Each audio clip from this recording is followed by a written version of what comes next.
3 సంవత్సరంలోకి అడుగుపెట్టాను ఎన్టీ రామ గారిని కోల్పోయి. ఏం జరిగింది మేడం? 1996 జనవరి 17 రాత్రి.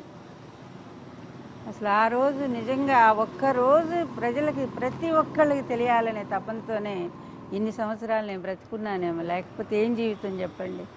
ఒక ఒంటరితనం, 23 సంవత్సరాలు ఆయన లేని జీవితం గడుపుతున్నానంటే కేవలం గుండెలో ఒక బాధ, వేదన.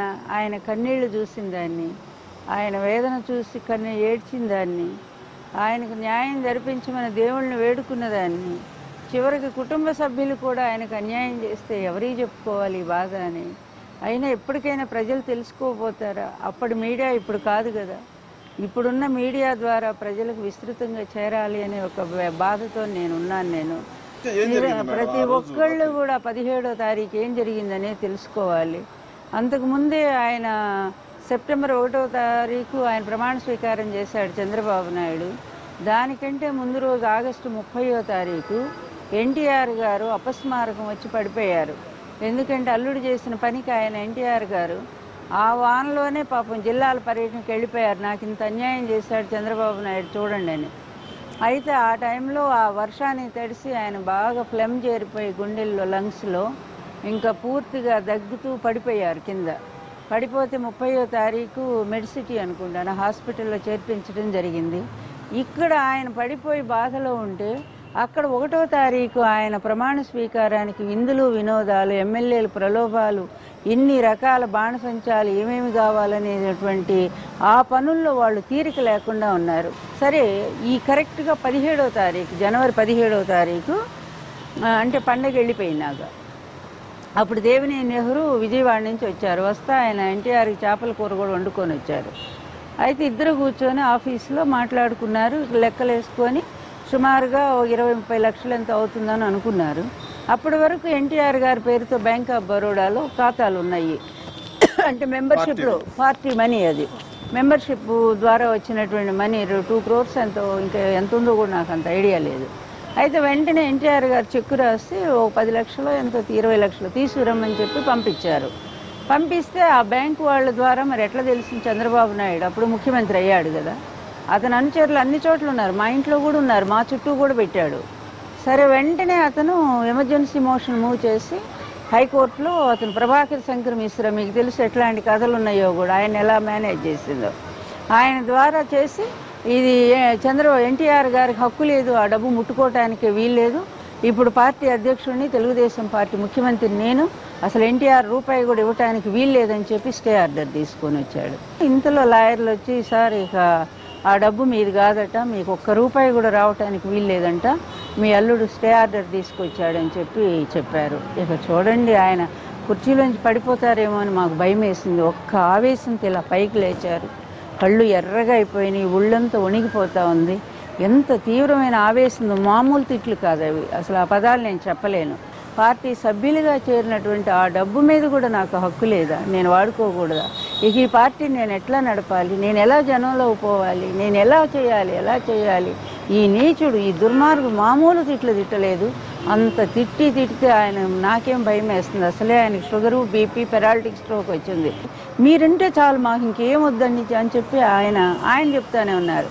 నాకైతే అసలు ధైర్యం చాలటం లేదు, మనిషిని పట్టలేకపోతున్నాము. ఇంక నేను ఊరుకోండి దగ్గరికి వెళ్ళబోతే నన్ను కసురుకున్నారు, మామూలుగా కాదు, ఎప్పుడు మా పెళ్ళైనాక నన్ను అసలు కసురుకోలేదు ఆయన, అట్లాంటిది అసలు నీ వల్లే వచ్చింది అంతా కూడా అన్నారు. నాకు అసలు బాధ వేసింది, నా వల్ల ఏంటండి, నేనేం అనలేదు, ఏం అనకుండా నేను అలా మౌనంగా ఉన్నా.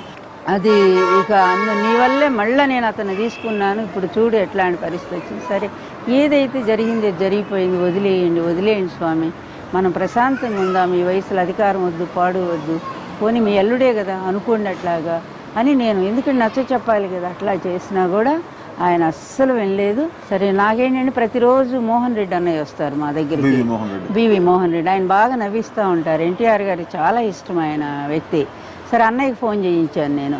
ఫోన్ చేయిస్తే ఆయన ఎక్కడో కాశ్మీర్ పండితుడు ఎవరో వచ్చారంట, ఆస్ట్రాలజీ చెప్పించుకొని నేను వస్తానమ్మా అని చెప్పి ఆయన చెప్పాడు. ఇంత అన్యాయం, ఇంత దుర్మార్గం అసలు ఎవరి జీవితంలోనైనా జరిగిందా? ఎవరికి చెప్పాలి నేను? ప్రజల దగ్గరికి పోవాలంటే మన చేతిలో రూపాయి లేదు లక్ష్మి. సీఎంగా ఒక్క రూపాయి తీసుకున్నారు. ప్రజల సొమ్మును ఒక్క రూపాయి కూడా ముట్టుకొని రాజకీయ నాయకుడు అంటే నా భర్త. అంత నిజాయితీ పరుడు ఆయన. అది కూడా ఎలక్షన్స్ కూడా మాకు అందరూ సాయం చేశారు, ఇతర పార్టీలు. అట్లాగే కొంతమంది ఎన్ఆర్ఐస్ పంపించారు. దానివల్ల ఎలక్షన్ గడిచింది. చివరిలో ఎంతో కొంత మిగిలింది, అది పోయింది. అది కూడా పోయింది అనుకోండి, అది వేరే విషయం. ఎన్ని గంటలప్పుడు పైన కూర్చున్నారు? అప్పుడు దాదాపు 7 అయిపోయినట్టుంది. అప్పుడు 6:30 అయ్యి ఉంటుందా? ఇంటికి వచ్చారు. నార్మల్ అంటే పైకి అట్లా ఇంకా జేవురిచ్చు అని అంటే ఎట్లా, ముఖమంతా ఎర్రగా, కళ్ళు ఎర్రబడి ఉన్నాయి, అట్లాగే ఉన్నాయి అన్నమాట. నేను ఎంత బ్రతిలాడి, సరేనండి ముందు స్నానం చేయండి, బివి మోహన్ రెడ్డి అన్నయ్య వచ్చిన తర్వాత ఏం చేద్దాం అనేది మనం ఆలోచిద్దాం. నెహ్రూ చేస్తానంటున్నాడు. ముందు మనం సదస్సుకి వెళ్ళిపోయిన తర్వాత అక్కడి నుంచి జిల్లాల వారీగా మనం మీటింగ్స్ పెట్టుకొని మీరు జిల్లా హెడ్ క్వార్టర్లో కూర్చోండి, నేను తిరిగి వస్తాను మండలాలన్నీ కూడా, అట్లాగా నియోజకవర్గాలు. మీరు ఎక్కువ స్ట్రెయిన్ అవ్వద్దు. అందరూ కూడా మెయిన్ లీడర్స్ అంతా మిమ్మల్ని వచ్చి కలుస్తారు. ఏం చేయాలని మీరు అట్లా ప్లాన్ చేసుకోండి, కష్టం నాకు వదిలేసేయండి అని చెప్పి నేను అట్లా కొంత దారికి తేవడం సరే నీళ్లు పెట్టాను అన్నారు. సరే వెళ్ళి బాత్రూంలో వేడి నీళ్ళు పెట్టాను, గీజరాజు ఉంచాను. ఆ తర్వాత ఇంతలో పెద్ద అబ్బాయి వచ్చాడు, జయకృష్ణ ఆయన వైఫ్ ఇద్దరు వచ్చారు, పద్మావతి. ఇద్దరు వచ్చి వాటిని ఏదో అంటే మటన్తో చేస్తారు. నేను వెజిటేరియన్ అవటాను, నాకు వాటి పేర్లు మటన్ ఉండలు ఉంటాయి, కీమా ఉండలు. ఆ కీమా ఉండలు తెచ్చారు తినడానికి, వాళ్ళ నాన్నగారు తినడానికి. ఈయన ఇంకానేమో బాత్రూంలోంచి బయటికి రాలేదు. నేను కూర్చోమని చెప్తే అక్కడికి వెళ్ళి వస్తామని చెప్పి నాకు చెప్పి వెళ్ళారు వాళ్ళు. సరే వచ్చాక ఇట్లా పెద్ద అబ్బాయి వాళ్ళు వచ్చారండి అన్న. ఎందుకు అసలు నాకే అర్థం కాదు, పరిగెత్తుకుంటే బయటకు వచ్చి పిలువు అని చెప్పాను అన్నారు. నేను వెంటనే ఇంటర్కమ్లోంచి క్రింద చెప్పాను, నేను బాబు వాళ్ళని తొందరగా పిలువు, వాళ్ళ నాన్నగారు పిలుస్తున్నారని. వీళ్ళు వచ్చేసరికి వాళ్ళు కారు వేసుకుని వెళ్ళిపోయారంట. అది క్రింద మోహన్ అనుకుంటాను మా పిఏ. ఆ అబ్బాయి చెప్పాడు వెళ్ళిపోయారు అని చెప్పి. ఇట్లా వెళ్ళిపోయారంటే అండి నేను కబుర్ చేయనా అని చెప్పాను. అంటే నేనన్నా ఏమైనా ఫోన్ చేయించేది, పిలిపినా వద్దులే ఊరికే వచ్చారు కదా మాట్లాడాలనిపించింది అని అన్నారు. భోజనం పెట్టేసరికి అంతలో అన్నయ్య వచ్చారు, మోహన్ రెడ్డి అన్నయ్య వచ్చారు. వచ్చాక ఫస్ట్ టైం అన్నయ్య మా గదిలోకి రావటం, ఎందుకంటే బయట వర్షం పడుతుంది, ఈయన బయట కూర్చోలేదు. ఆయన లోపలికి రా, పర్వాలేదురా, నేను మీ చెల్లెలేగా అన్నారు. అన్నాక వచ్చి కూర్చున్నారు. ఆయన కూర్చున్న తర్వాత ఇద్దరికి టిఫిన్ పెట్టాను. ఇంతలో ఎల్వి ప్రసాద్ గారి కార్యక్రమం వస్తూ ఉంది. ప్రసాద్ గారి కార్యక్రమం వస్తుంటే అందులో ఎన్టీఆర్ గారు మాట్లాడింది, అక్కినేని గారు మాట్లాడింది, ఆయన గురించిన అభిప్రాయాలు చూపిస్తూ ఉన్నారు.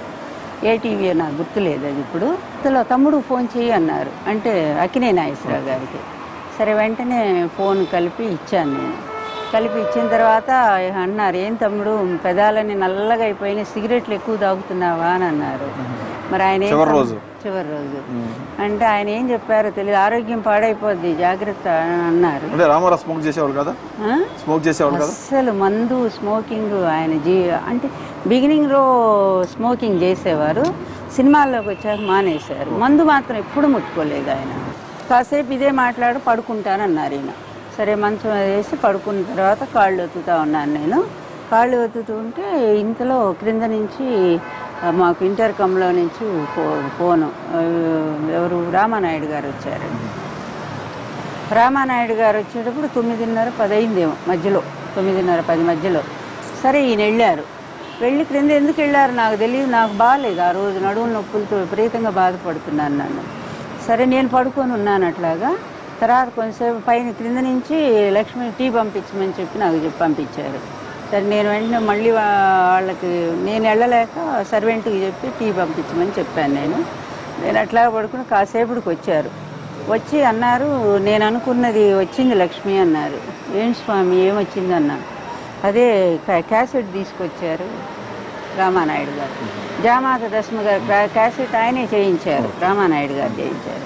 మీరు పడుకోండి ప్లీజ్, మీరు నిద్రపోండి అన్నాక అట్లా పడుకోబెట్టాను. కానీ ఆయన ఆందోళన నాకు ఏం తెలుస్తుంది. ఇంకా నేను పడుకున్నాను. ఎప్పటికో నాకు 12 తర్వాత నిద్ర పట్టింది, లేటుగా నిద్రపోయాను. లేకపోతే 3ంటికి లేస్తాను నేను. ఆ రోజు చాలా లేటుగా నిద్ర పట్టింది. తెల్లవారుజామున గురక వినిపిస్తూ ఉంది. అయితే నేను స్వామి అంటుంటే గురక పెడతా ఉన్నారు, మూలుగుతున్నారు. ఇంకా వెంటనే భయం వేసి నేను క్రింద ఫోను చేయించి ఇమ్మీడియట్లుగా సోమరాజు గారిని అందరిని పిలిపించి డాక్టర్స్ ముందు ఎంతమంది డాక్టర్లు ఆయన చూడటానికి వస్తారు అందరిని వెంట అందరికీ చెప్పారు వాళ్ళు. లక్ష్మీమ్మ మహాలక్ష్మి గారు ఈయన షుగర్ టెస్ట్ చేస్తే ఆయన ఇంకా వచ్చి వస్తుండగానే వాళ్ళు వచ్చి టెస్ట్ చేశారు. అప్పుడే గురక ఆగిపోయింది అని చెప్పారు. ఇక అంతే, ఇక ఆ తర్వాత నన్ను పట్టడానికి వీలు కాలేదు. కానీ నేను ఒక్కటే ఇప్పుడు కూడా అడుగుతున్నా, 3 గంటలకు ఎన్టీఆర్ గారు అందరిని వదిలిపెట్టిపోతే 6 దాకా ముఖ్యమంత్రి ఎక్కడున్నాడు? మొదట ఎవరికి చెప్పారు? ఎన్టీ రామారావు చనిపోయిన విషయం నేను ఎక్కడ చెప్తాను? నేను డాక్టర్లకు చెప్పమన్నాను. ఇక నేను ఎవరికి చెప్పాను? కోట్ల విజయభాస్కర్ రెడ్డి గారికి ఫోన్ చేసి నేను అసలు ఇంతవరకు డైరెక్ట్ ఏనాడు నా కోట్ల విజయ మీరు భయపడ్డారు ఎన్టీ రామారావు దాడి జరగవచ్చని? నేను కాదు, అక్కడ ఉండే నా శ్రేయోభిలాషులు వాళ్ళు ఫోన్ చేశారు. వాళ్ళకే కాదు, అక్కడ పివి నరసింహారావు గారికి కూడా ఫోన్ చేయించి వాళ్ళు సెక్యూరిటీని ఇప్పించారు.